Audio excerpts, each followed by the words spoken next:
This is what the stock market was once like.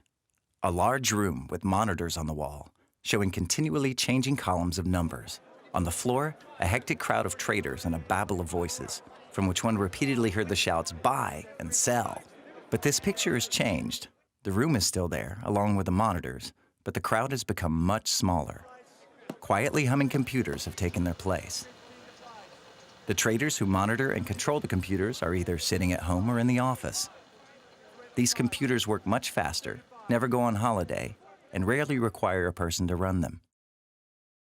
These computers are equipped with trading programs based on mathematical formulas known as algorithms. Instead of the traders, it is these programs that evaluate stock market rates and are able to buy and sell stocks either fully or semi-automatically. Some of these trading programs only perform simple commands. For example, when the price of grain falls below a certain value, then buy X number of grain stocks. Other programs can follow several commands at once and are relatively complicated. But they are nothing compared to custom-built, high-frequency trading computers. The trading programs installed on these computers can independently pursue complex strategies with incredible speed. These programs compete with and battle one another. To ensure they don't run the risk of losing, they always have to be faster, more flexible, and more independent. What was previously traded within days, hours, and minutes is now bought and sold within seconds, milliseconds, and microseconds. High-frequency traders only account for a small part of all traders, yet are responsible for about 2/3 of all stock market transactions. The high-frequency trader's basic strategy is very simple. Trade as much and as quickly as possible. The profit margin on each transaction is frequently quite small, but these small amounts add up to billions due to mass and velocity. To make this work, the high-frequency trading programs must always be a split second faster than the others. And that's only possible when they are close to the stock market. The shorter the cable, the faster the information can be transmitted. It's all about milliseconds. For example, the buying price of a certain commodity rises minimally. Since the high-frequency trading programs can process this information before other trading programs, they have the opportunity to be the first to respond to the price trend. Before the trend ends, the commodity stocks are sold again, at a minimum profit per share.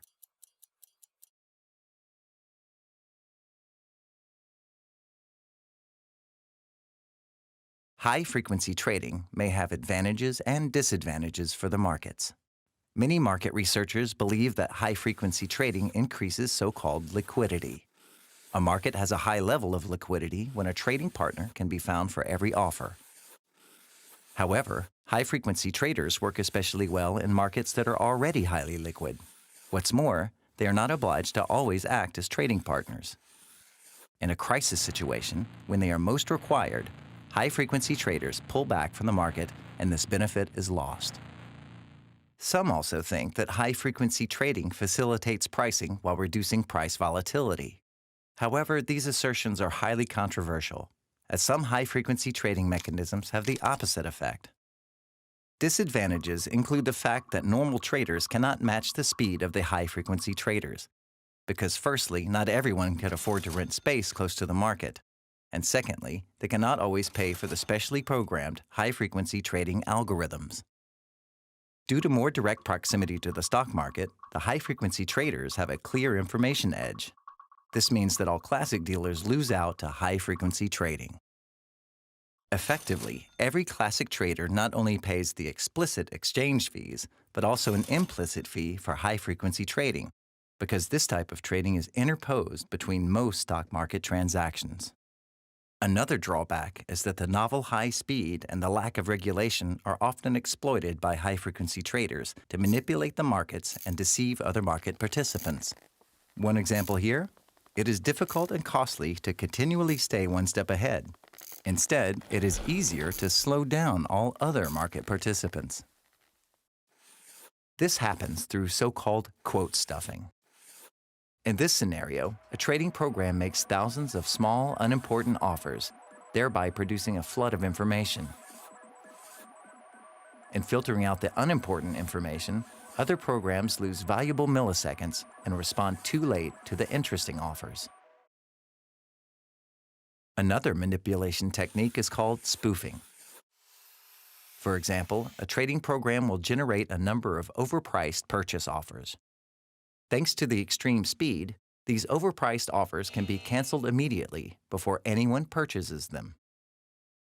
But as these phantom offers are nevertheless seen, this creates the illusion that a number of dealers are interested in buying the offers, and that prices for these goods will soon rise significantly. Other traders react to this illusion, ensuring that the price actually does rise. The spoofer can now use previously acquired options bought at an unmanipulated price to make significant profits. Computer-controlled high-speed trading also comes with technical risks. Trading algorithm programmers say that due to the extreme complexity of the trading environment and the algorithms themselves, they are no longer able to track everything the programs do. And of course, these programs are never completely error-free. This leads to problems in the interaction of various trading programs. As with human dealers, unpredictable situations can arise. For example, when two or more programs repeatedly react to one another and subsequently get trapped in a loop. The problem here is the speed with which this happens. Only special programs would be able to react quickly enough, as humans are much too slow to become aware of the threat, assess it, and intervene. These risks and manipulations are detrimental to the vast majority of market participants and cannot be compensated for by the benefits. In addition to the already unfair advantages for high-frequency traders, all these problems can have fatal consequences on the real economy. They played a large role in stock market crashes, such as the first flash crash of 2010, when the U.S. stock market collapsed within a few minutes in a way never seen before. Since then, many flash crashes have repeatedly been observed in every stock exchange. Despite claims of immunity to such a problem, the German stock market experienced its first real flash crash in early 2014.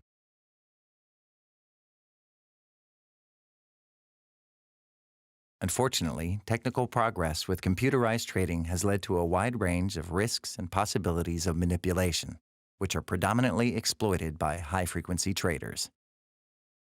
In order to counter these, the following reforms of European Stock Exchange Acts were adopted in the spring of 2014.